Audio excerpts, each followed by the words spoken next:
So our tagline for Architecture Week this year is a quote by Stephen Hawking, who says, "Intelligence is the ability to adapt to change." And it's in my introduction to Steve. If there's one architect that's doing that on a very successful level, it's Steve and his firm BNIM. I've actually followed Steve's work for a number of years, but actually had the good fortune to actually meet him and walk through some of his project. I was jury chair about a year and a half ago for the Central States AIA, and it was such a pleasurable experience to walk through projects with an architect who's achieved kind of this national, international renown, but doesn't have all the kind of boastful pride and is willing to actually point out things that they could have done better, which I really appreciate that. I think we as an architectural community, there's I think a need to really address human needs and do it in a very graceful way. Obviously there's this notion of sustainability, which their firms have done some incredible work with both LEED Platinum as well as what's called the Living Building Challenge, which I'm sure Steve can describe much better than myself. But it's really an honor and a privilege to have someone like Steve here who said yes on a moment's notice that he'd come to Tucson to give us a talk. But with that said, I know my eyes are failing me and this light isn't the best, but I'd just like to share a quote before Steve gets up here. It's from Chris McVoy from Stephen Hall's office. And it's very profound, and I wholeheartedly support this kind of view, which I think you all will once he's finished speaking tonight. But the quote goes, "BNIM shares with us a commitment to an architecture that outlasts the individuals who make it, an architecture that gives joy and speaks of our time."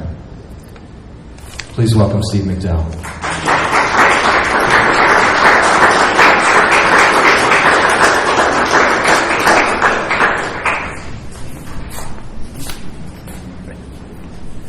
Thank you, Rob, and thank you, Chris McVoy. It's a beautiful quote. And that relationship with Chris and Stephen Hall started about 12 or 13 years ago, and it's been a remarkable journey for our firm, I know, and I think for their firm as well, in terms of how we've been able to work on what now are 5 buildings projects together. And at the same time, we still compete. We still interview against one another, and it's just fine. So that's really a great place to be. So I'm going to start by saying why I'm here. First of all, because Rob asked me, and I almost always say yes, even though I'm not supposed to. But the real reason, though, I think, is that we've been on a journey for a long time with a lot of you about trying to figure out how to change what we do, how to create environments that really improve the human condition, environments that have less impact, less negative impact on nature and the ecologies that we live within, trying to find ways to improve the economics of everything we work on.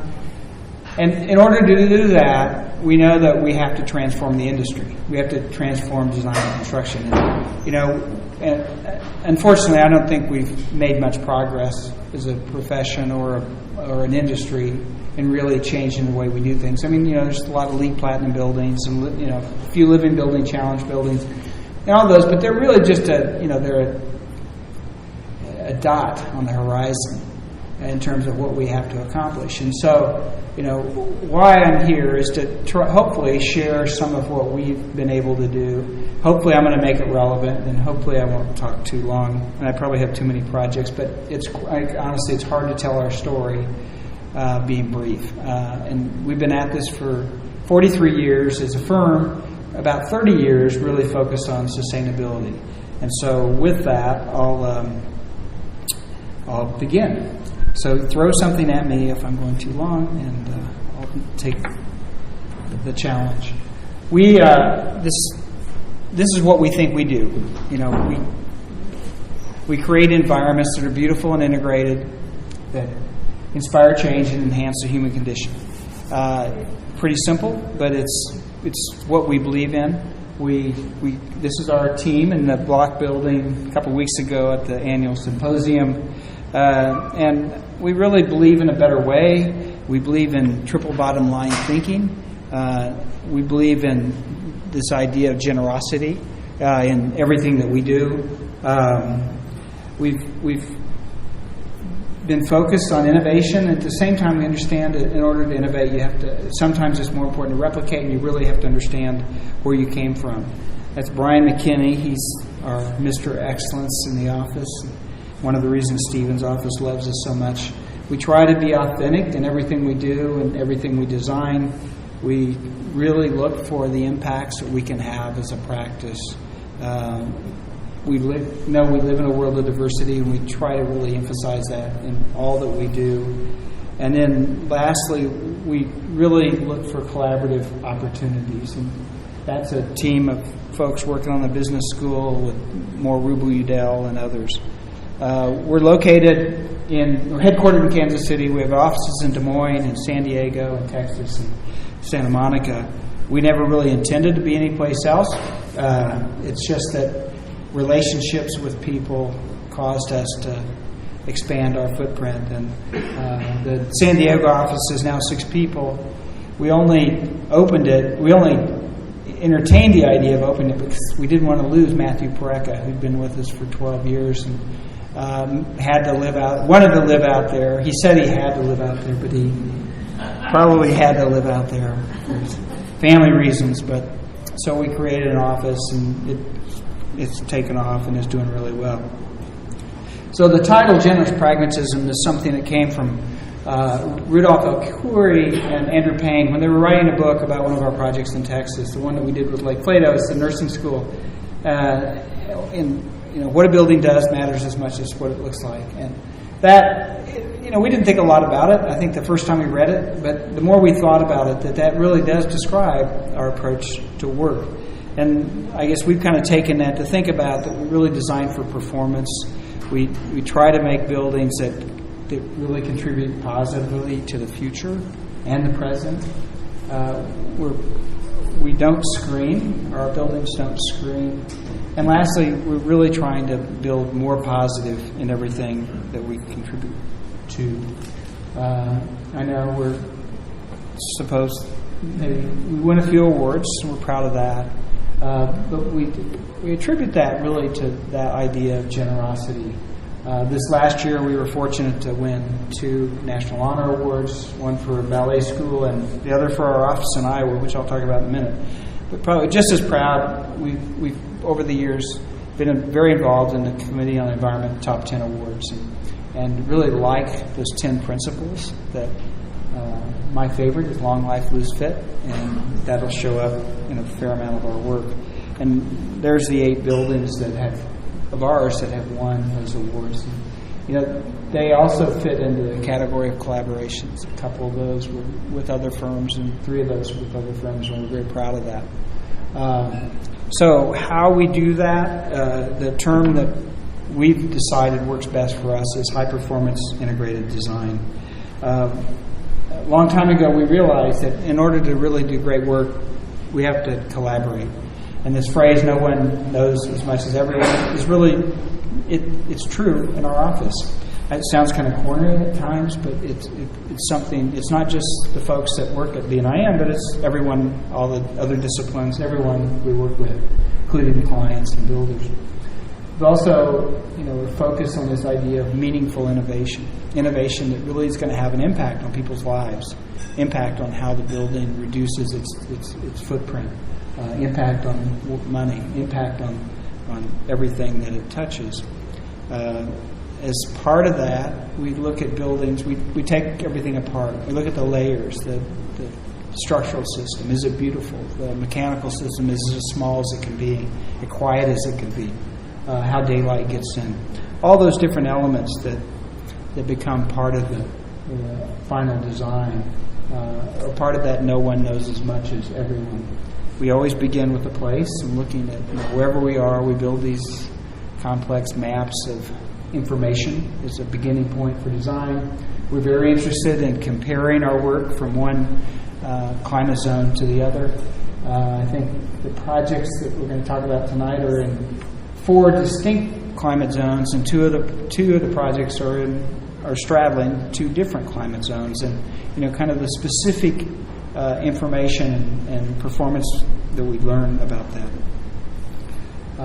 12 years ago, we had this idea or this realization that for years our work had been largely intuitive, but that at that point in time we were starting to rely on people with scientific tools to help us predict performance. And at the early days, it was people like Arup and Burrow Happel and folks that were helping us really understand how something would work, how it would perform, how much energy it would use, how much water it would use, and all. And then we realized that those same kinds of tools could help us predict experience. And so we coined this phrase, intuitive, scientific, and experiential design. And that quote at the bottom, I think, in a way, says something about that. We'll come back to that in a second. But we think that, it wasn't our idea. It was Mr. Kahn's idea, maybe, but at least we've realized that that's how we work. We use these great tools in the office to predict lighting. This is an EPA project. We also do stuff like we figure out how much a building weighs. We were working at the National Building Museum, and we had to find out how much thermal mass there was in that building in order to try to restore it back to an operating system that was comfortable and efficient, like it used to have before it was modernized. And I think I mentioned this earlier, this idea of innovating when the time is right and then replicating when that's the right thing to do.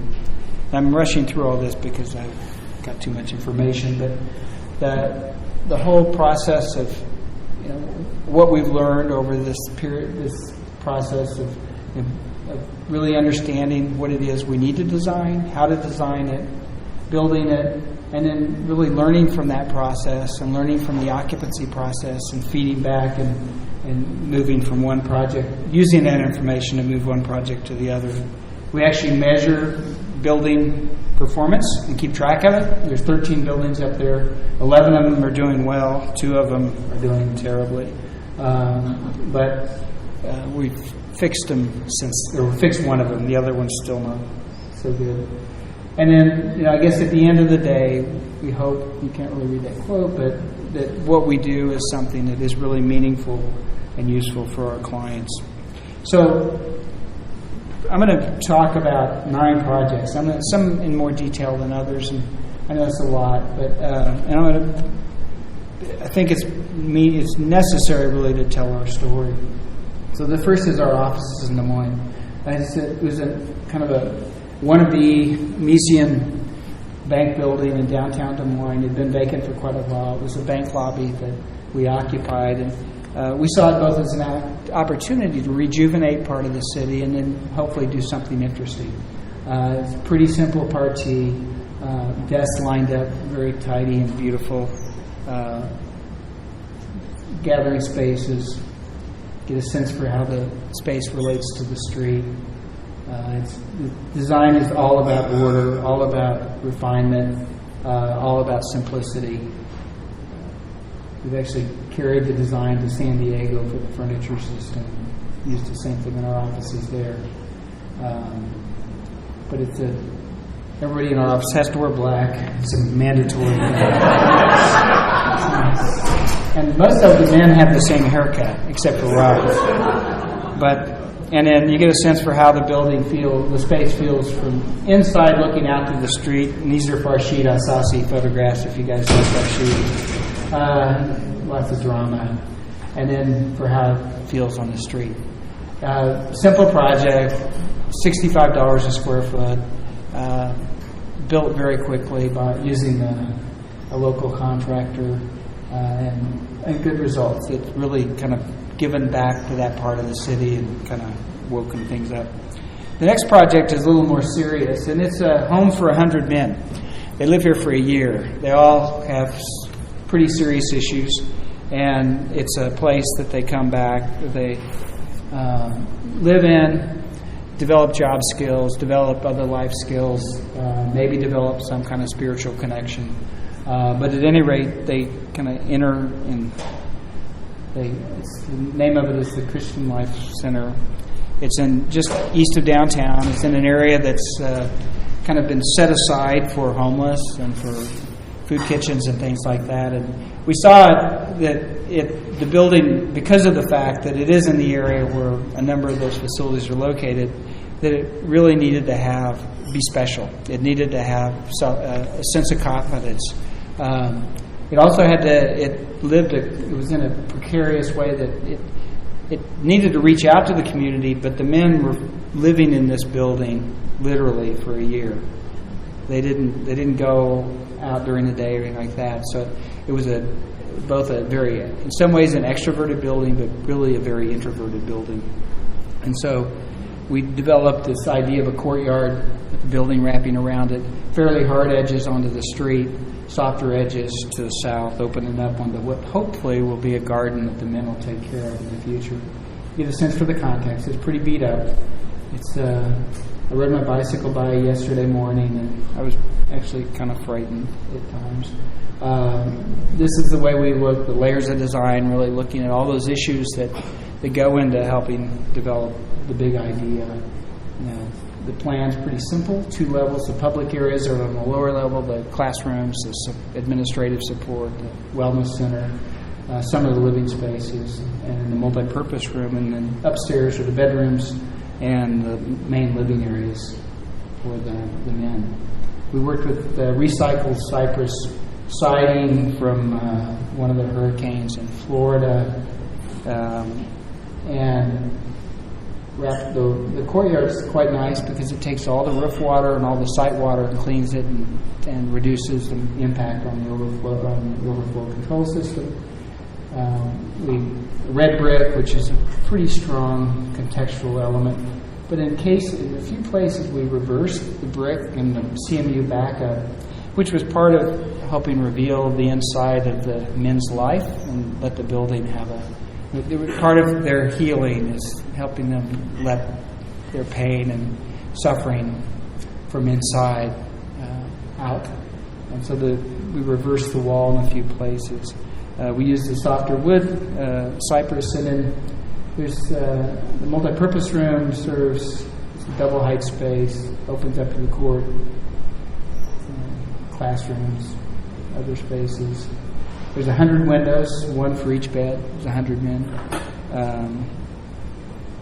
We occupied the roof. It has terrific views looking back towards downtown, and it also just gave them more access to outdoor space.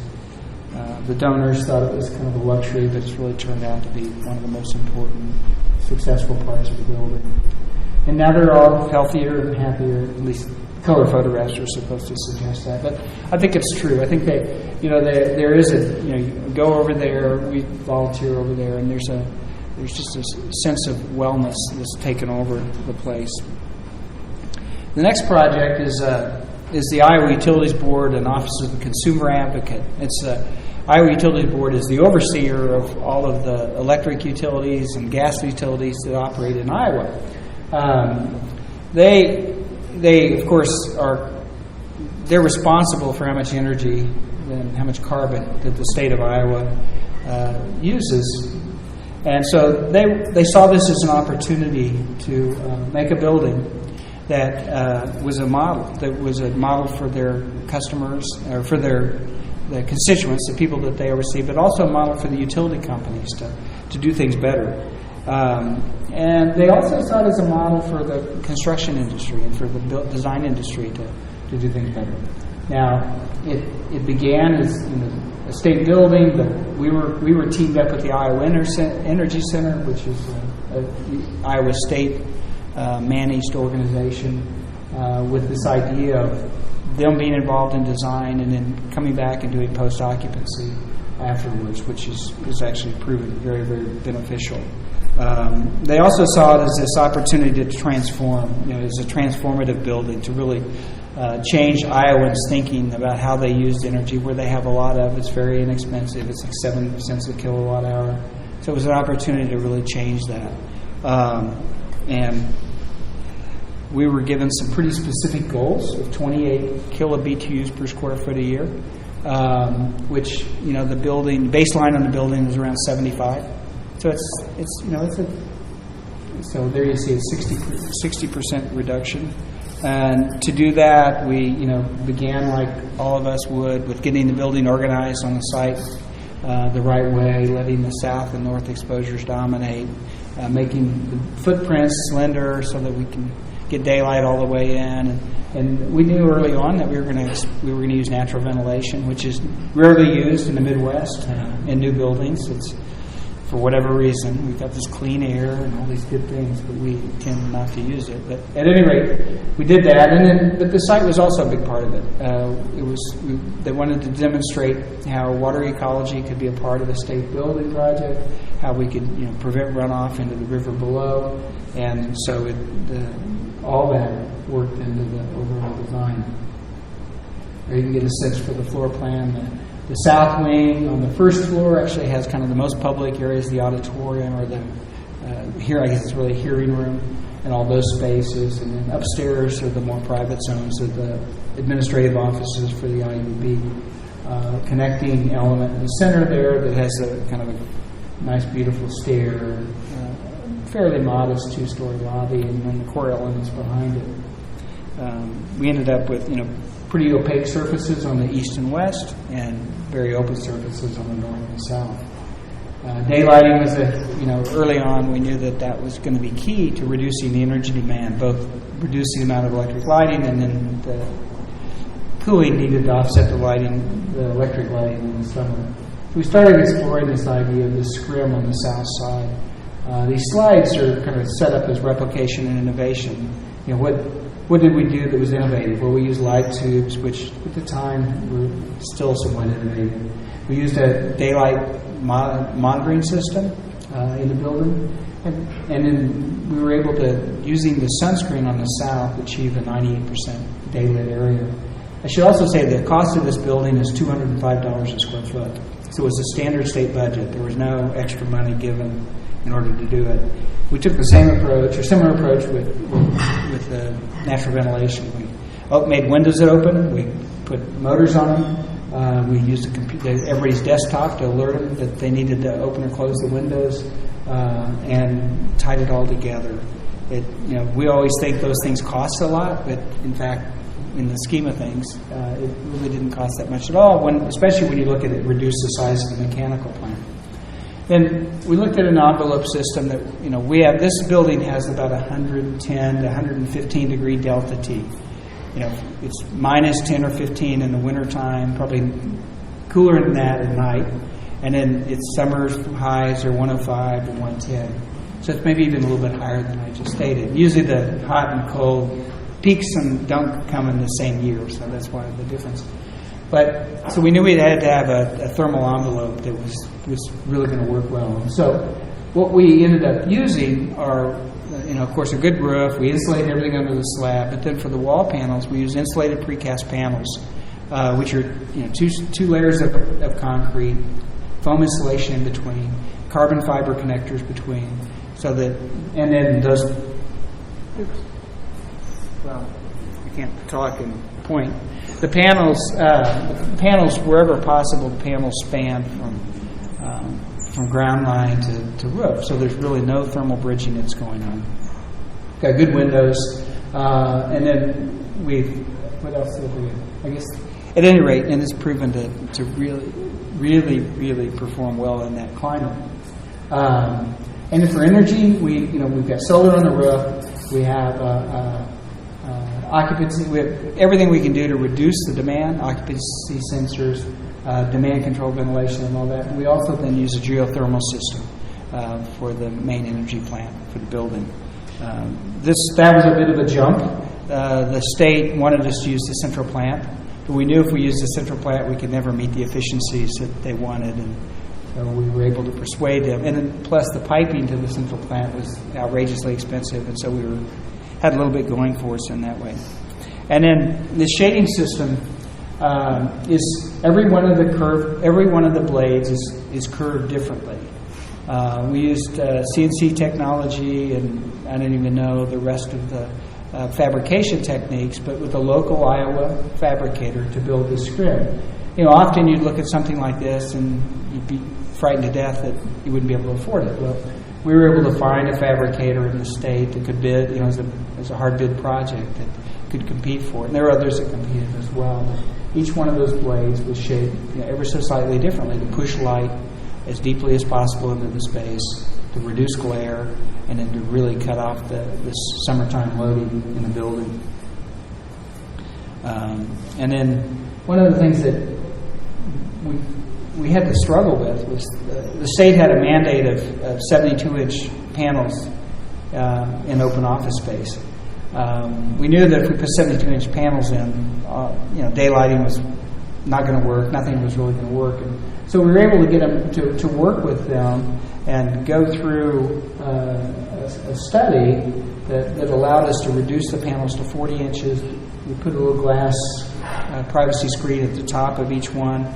We worked with a researcher in Oregon to really test how the light was going to be in this space and really convinced them that it was going to work going in.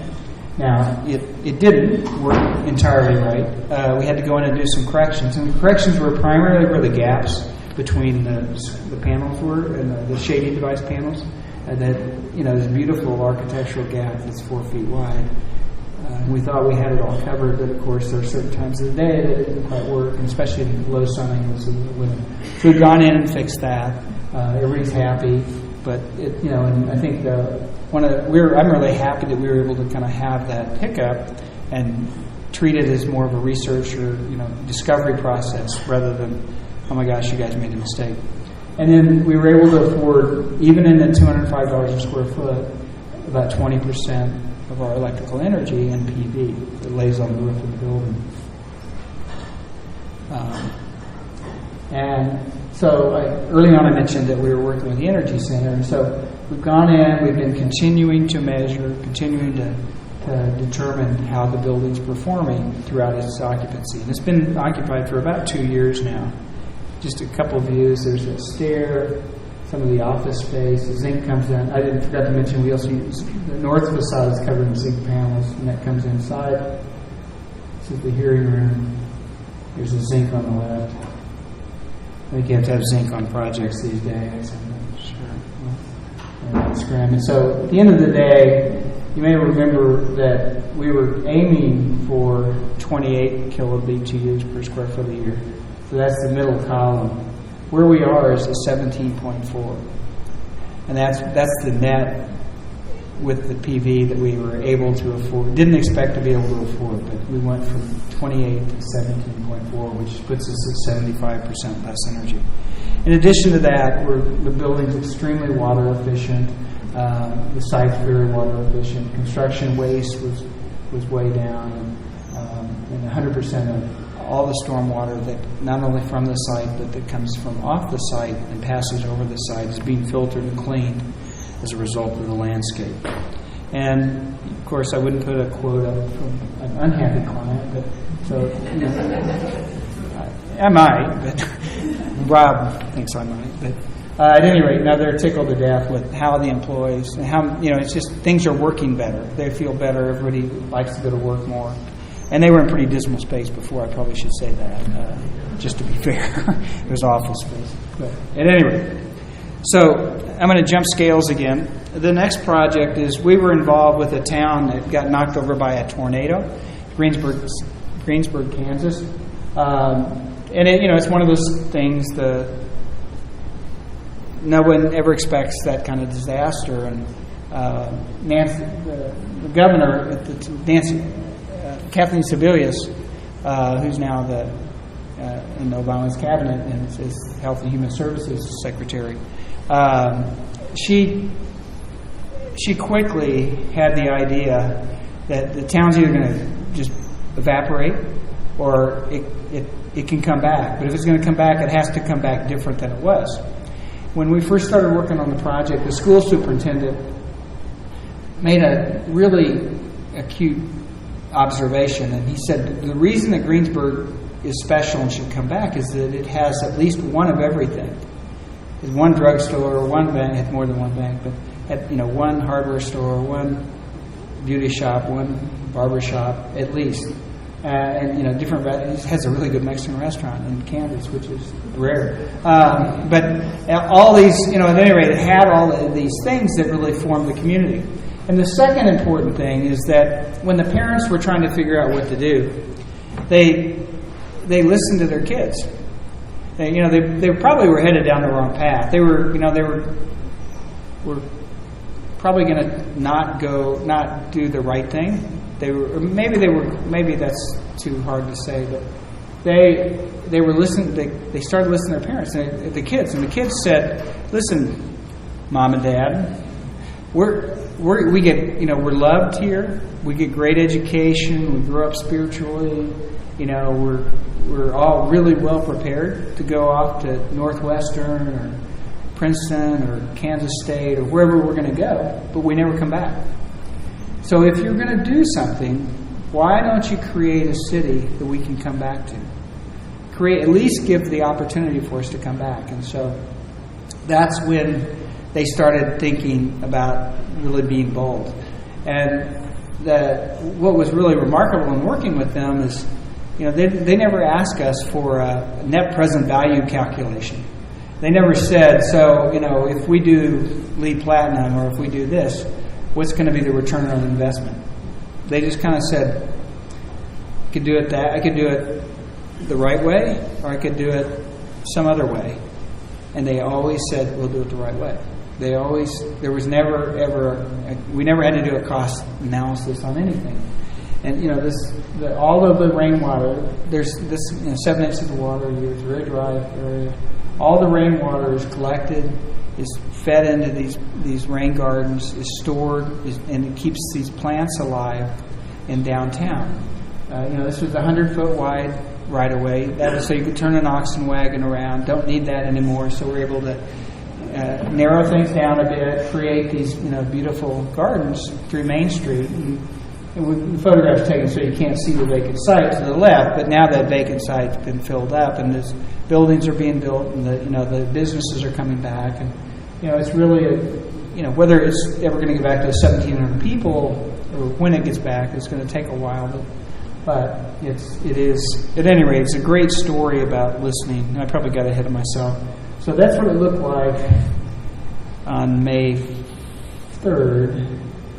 And there's what it looked like on May 4th.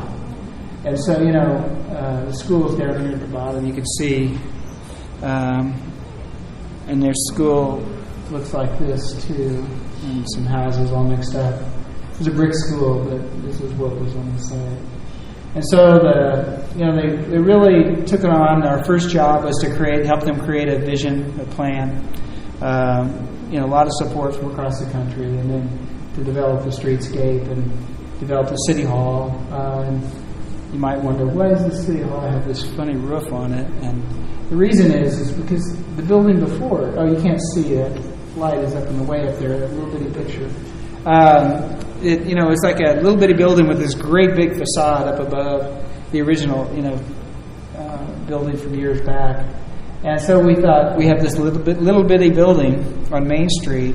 By program, how do we give it more presence? How do we make it grander? How do we recognize that the building's got to be about collecting water, collecting rainwater, maybe about the wind, and so the perforated metal of the roof screen lets the wind howl, maybe too much.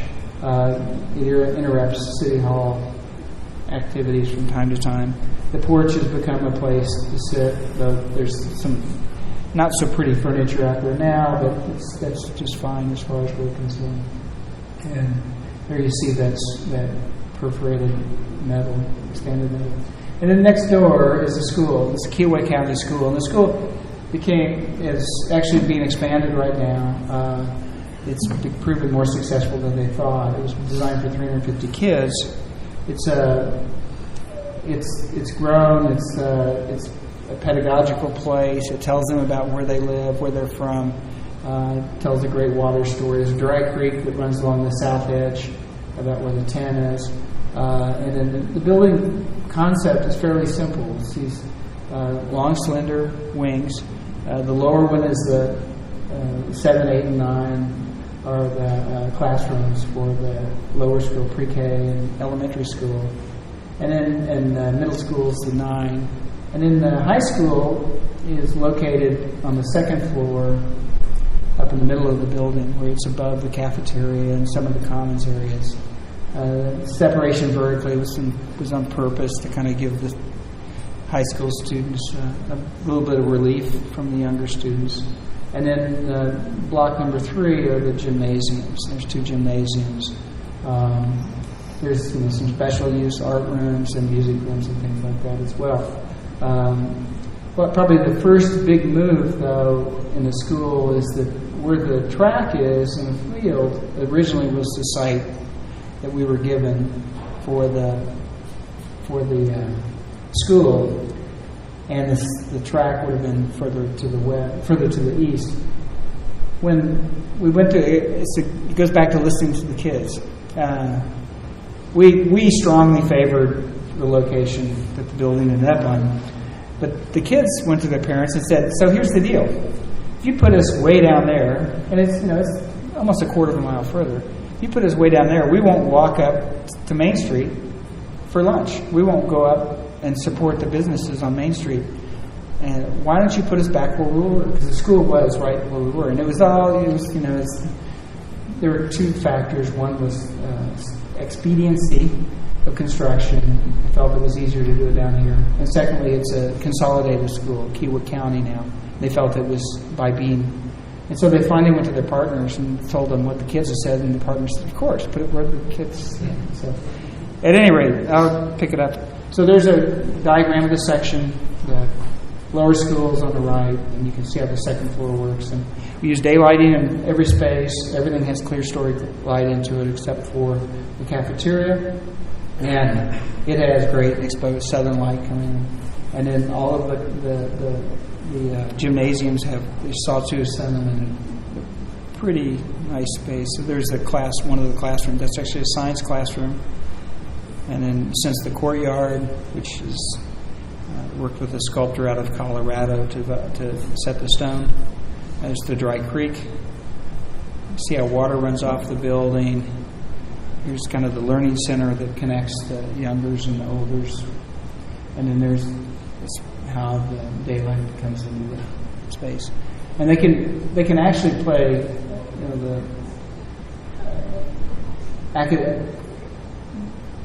there are rules for how much light gymnasiums have to have for basketball, and they can, for most of the year, they can achieve that with the lights turned off. So it's pretty effective, and it's a beautiful, beautiful space.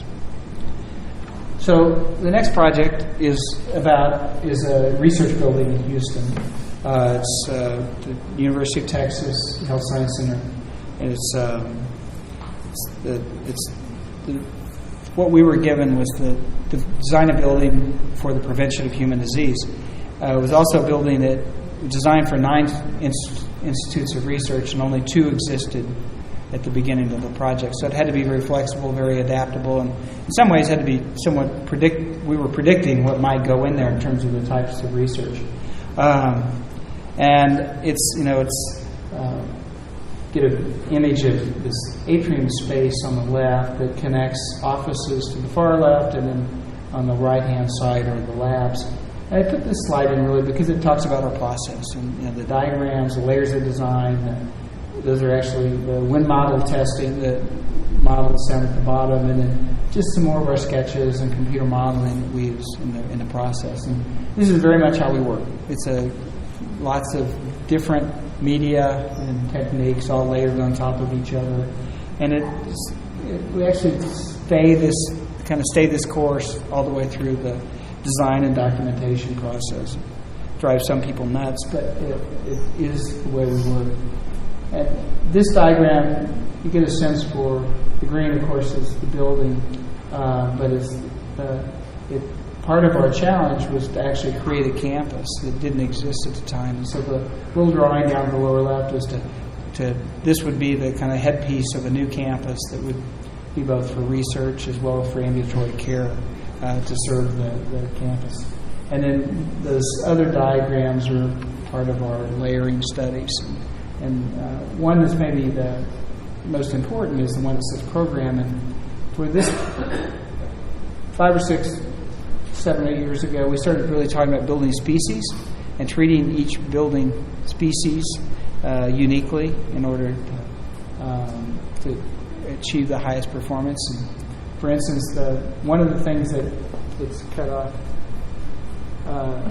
from the, you can't read the label, but one of the things that we developed in this building is that we use cascading air systems. Labs have high rates of circulation.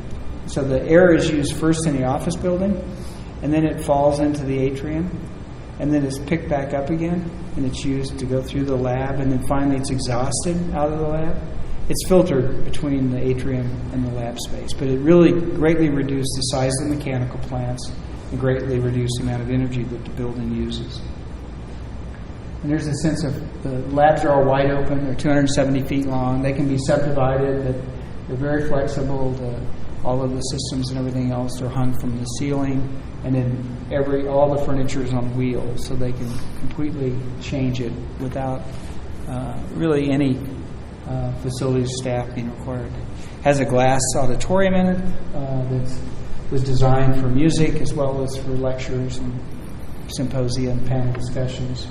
You wonder, the acoustics, it actually works really well. We mediate it with those draperies for the different uses. And then someone was in a conversation earlier today that most people say in Houston you can't sit outside. Well, these spaces actually stay very, very comfortable year-round. They're shaded. The concrete seems to maintain some sense of coolness. Maybe not in August, but the spaces do remain comfortable in August. And it's a building, I didn't explain it all, but it actually has terraces on both wings, both the lab and the office wing, all the way up through the building, in addition to these ground floor spaces that surround the water garden. And then, let me show you that. Excuse me for a second.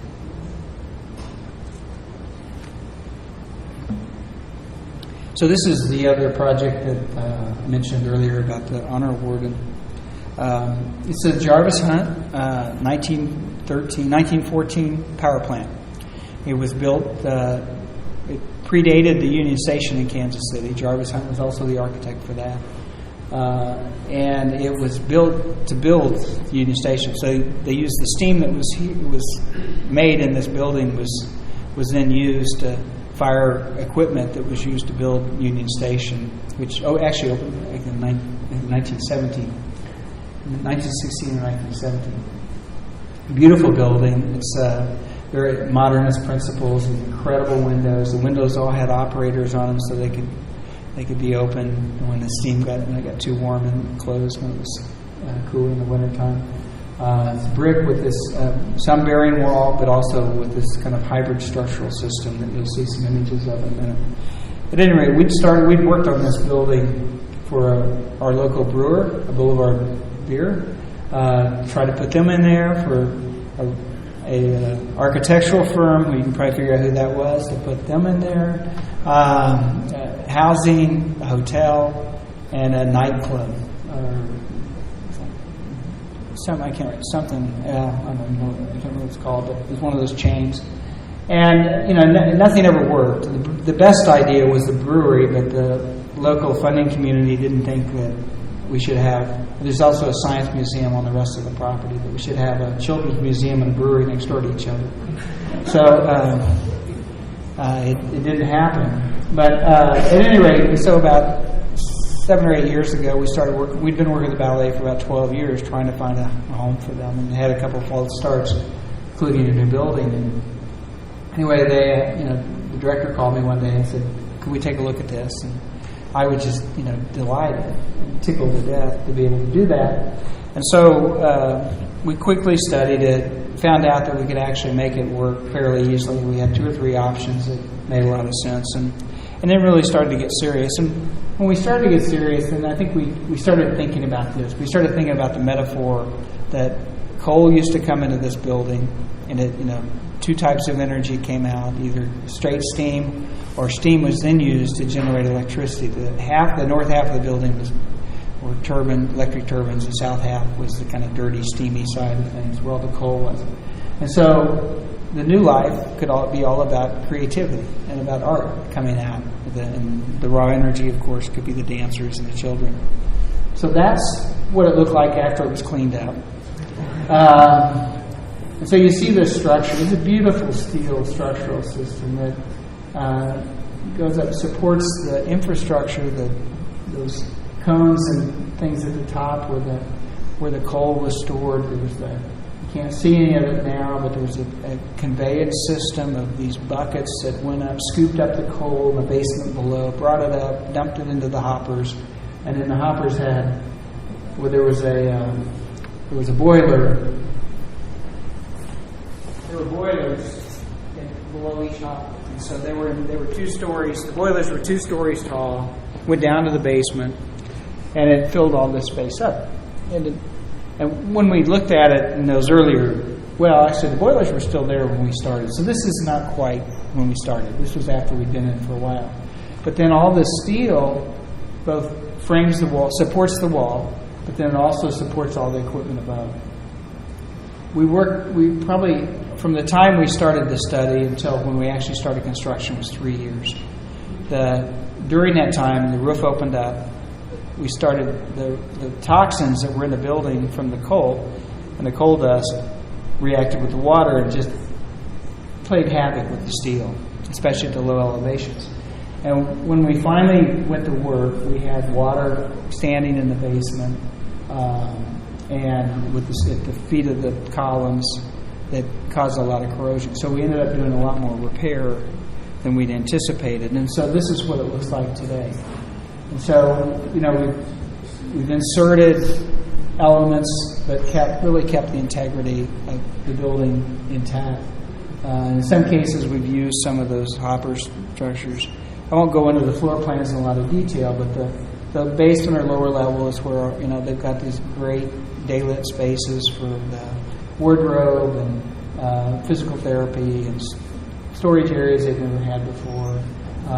Then the main floor has the big studio number 5, which is the big 200-seat studio, administrative areas and some support. And then going up higher in the building, you see that on the mezzanine level is the 2 professional studios, and then to the left are the school, which is up on the top floor. You get a sense for how the section works in looking at this building. So that curved orange thing was actually the piece that we inserted around the seating in the 200-seat auditorium. And then you also get a sense for what it looked like. Now you see the boilers in there now, and the tubes that came down from the hoppers. We ended up doing a lot more repair than we thought. The project was a $38 million project. We used the federal tax credits, federal and state tax credits under the Park Service program, which turned it into about a $22 million net cost to the ballet. Used a really unique, had a private for-profit developer do the work. It's kind of a friend of the ballet to make it all work. And some local investors and philanthropists bought the tax credits. But at any rate, did a tremendous amount of repair work. Kept pretty close tabs on all we did. So there's the main studio. It's exactly the same size as the new Performing Arts Center. The stage is exactly the same size as the new Performing Arts Center. The biggest difference is it has daylight. And this is one of the top floor studios. You can see the Texas skylight above, which brings light in from the top, and then off to the left, you can see we're borrowing light from those bigger windows down below. Right. We occupy some of the hoppers, so the children's dressing rooms are inside the hoppers up above, and then it's used a lot for parties and events, as administrative spaces. I think the thing that we found is that this was just much more generous than it would have been had we been in a new building. Much more beautiful, too. It's 62,000 square feet. It was $52,000 before we added a floor for those top studios. So I think it's right. And then just a couple more images. So this is the old smokestack. It was 275 feet tall. It was taken down in 1977. We toyed with the idea pretty seriously of putting a vertical wind generator on it, and just couldn't pull it off. We had a lot of resistance from the project. Hired gun project manager who was afraid it would vibrate the building apart. But this is everybody's getting their photographs taken here now. It's like the new place for engagement pictures. And then this is the main theater looking back.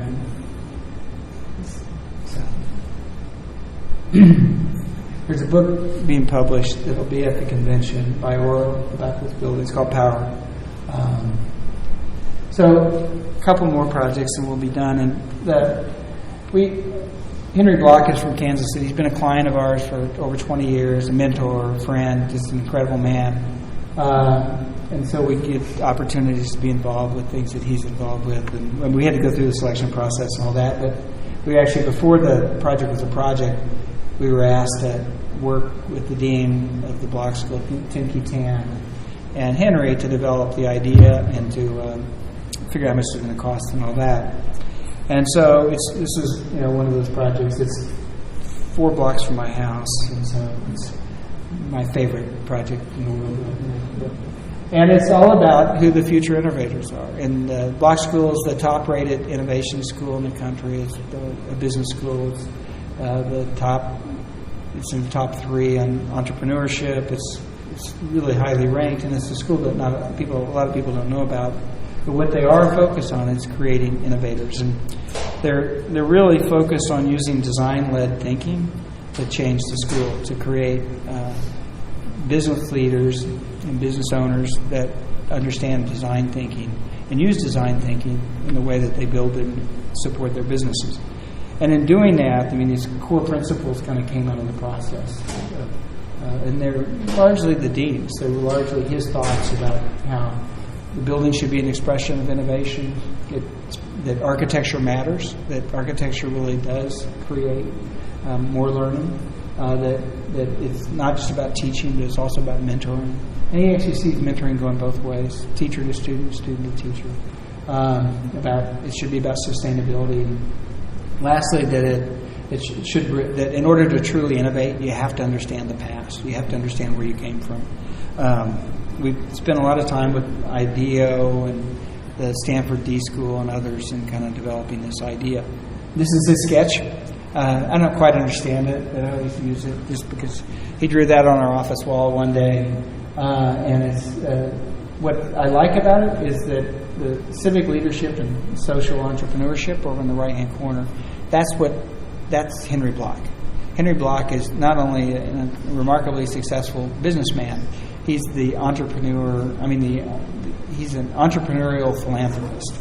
He makes things happen to make the city a better city more than anybody else that we've ever had. So it's, the building's got 5 active learning classrooms, a 200-seat auditorium, a finance lab, the kind of thing you'd expect to see. But it also has a behavioral lab. It has the design-led innovation lab, which is some modeled after what we saw at Stanford, and then some classrooms and other elements.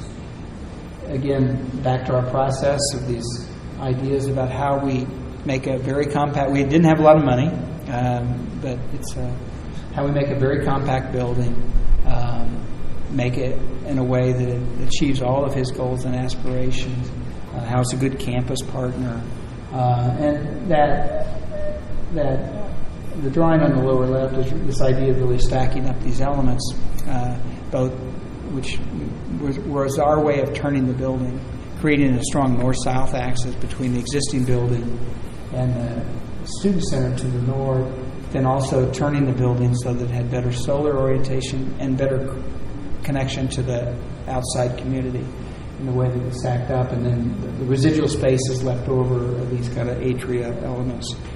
And then the dean one day made this statement that the path of innovation is never a straight line.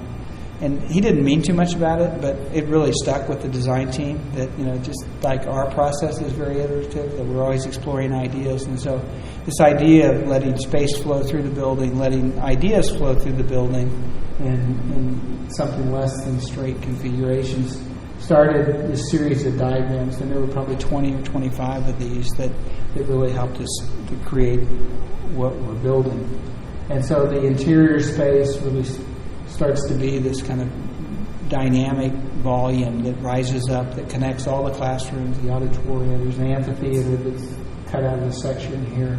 3 skylights that each face, one facing north, one facing southeast, and one facing southwest, all with a purpose. North for kind of constant light, southeast to wake the building up in the morning, and southwest to wake up the building, or to bring light in when the 5 o'clock to 10 o'clock MBA students and the executive education students come into the building at night.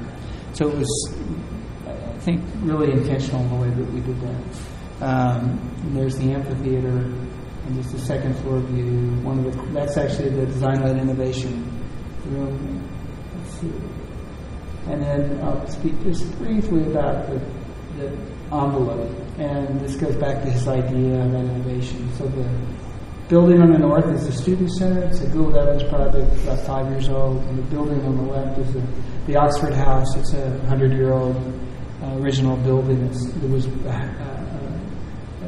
at the time a rural house when it was built. And to the south of that is this, you see that line, Wheatley line, is a park. It was dedicated to Mrs. Block. It was fairly naturalized park. So our thought process was that really that path of innovation begins all the way in the southern end of the site, moves through around the existing building, through the new building, and into the student center. So the design started to also think about how we could use the same insulated precast system. Only in this case, we cladded it with terracotta from Germany in 7 colors. It really starts to tie the 5 colors that are in the red brick building to the tans to the north, and try to merge those together. And actually, it's a story that you'll see wraps around the building. And then it's a fairly simple form.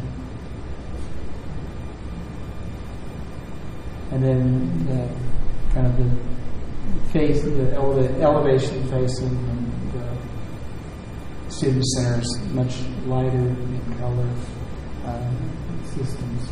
So just a couple more.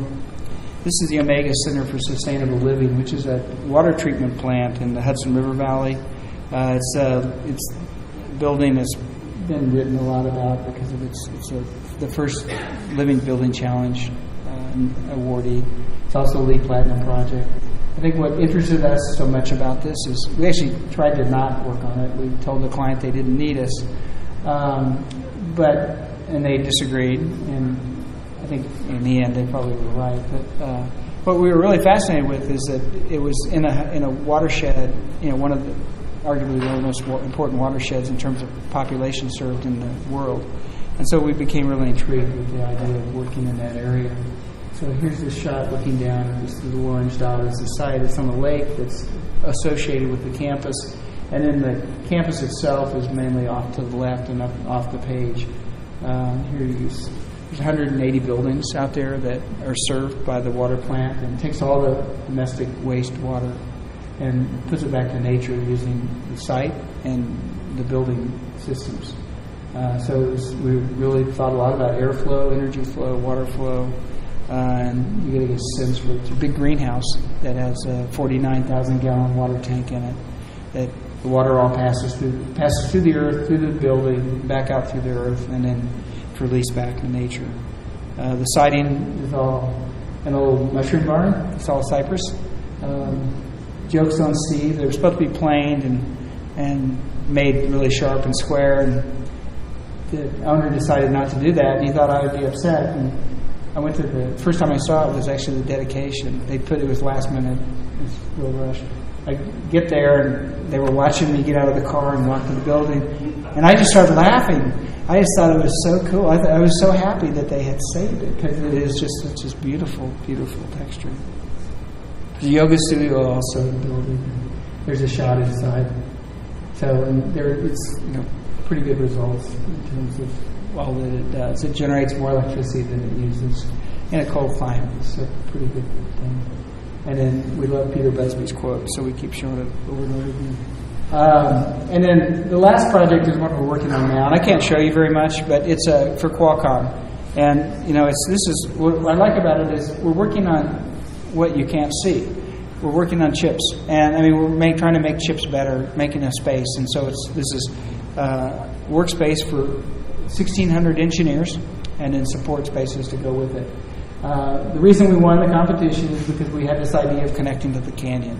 It's not a very nice office development that it's in, but we thought, well, Lopez Canyon is to the north. If we can figure out how to take trails, take ecologies, anything we can do to reach into the canyon, and they liked that idea, and so we were the winners of the project. And it's 3 of the buildings are A, Q, A, X, and A, V are already there, or existing, and then one of the garages, the garage on the left was there, and some of the rec facilities. And so what we really have is the building down at the bottom, AY, and then the building over on the left, AZ, and then all of the landscape are part of ours.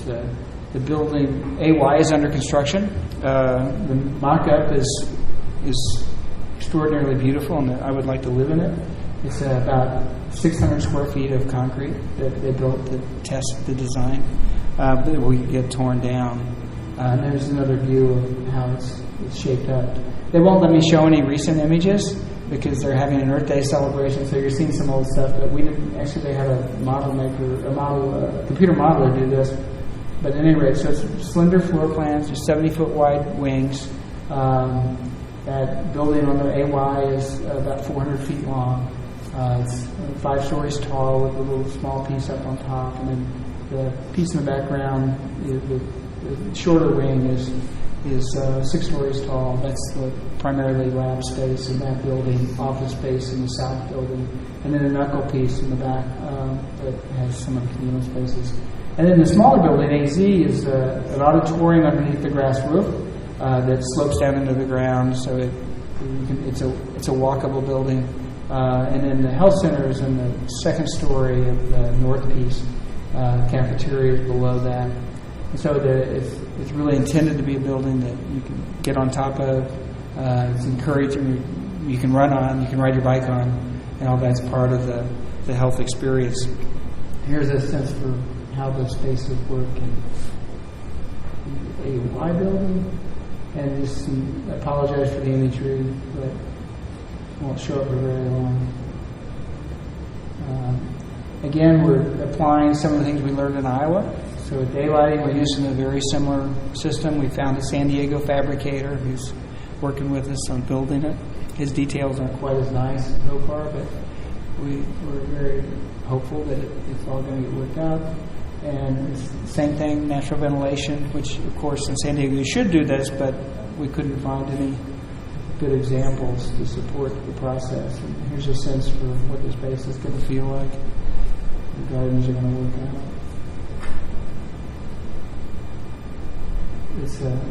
We're going to seat about 900 people outdoors in the AZ building. There's that grass roof. So this kind of starts to wrap it up. So, the last thing is really all this high performance and all that wouldn't mean very much if we didn't really have an attitude about beauty. And so for us, for BNIM, we kind of think of it, beauty as 3 things. We think of it as something that touches your senses, that, whether it's the sound that you hear when you're walking across the Lincoln Memorial, or the smell of the wood in Thorn Crown, something that stimulates your mind, whether it's proportion, or whatever it is that wakes you up and gets you excited. I love this quote by John Ruskin, and I think it helps us understand what we're trying to do in our work. And then lastly, that our work, we really try to connect with nature. And I think that it's something that we've been after for a long time.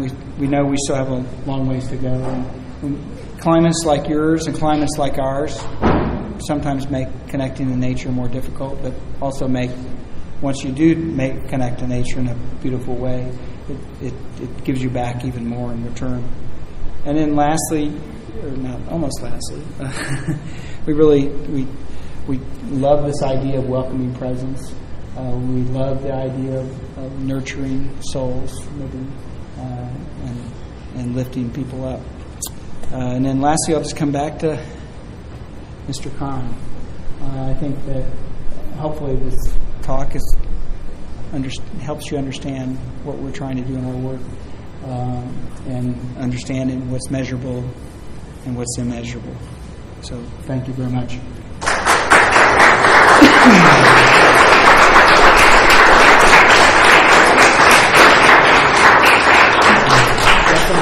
Are there any questions? I already got one there. When you're doing natural ventilation, how do you approach dust issues? Well, the question was, when we're doing natural ventilation, how do we deal with dust issues? In our climate, we've had pretty good. For instance, in Iowa, their air quality is really strong. They haven't had a dust problem. In our building in Kansas City, we do have dust issues that we just have to clean up. We're in downtown. We're in an old 1932 high-rise tower. At the University of Missouri Kansas City, we actually installed a filtration system in the displacement floor. So we've looked at it different ways. Have you got an idea? I'm just wondering because I deal with operable skylights and stuff like that. Mm-hmm. I try to understand how I'm balancing. I mean, I'm telling on one hand to use Smurf 13 filters. On the other hand, I'm telling him to open the window. And I'm having trouble reconciling the two. Yeah. We did a study for a project in the Bay Area a few years ago that didn't get built, and it was on a bus line, and so we had air quality monitors and particulate monitors intended to go on the outside of the building to begin to not only the temperature based but also air quality based, to close the windows. So.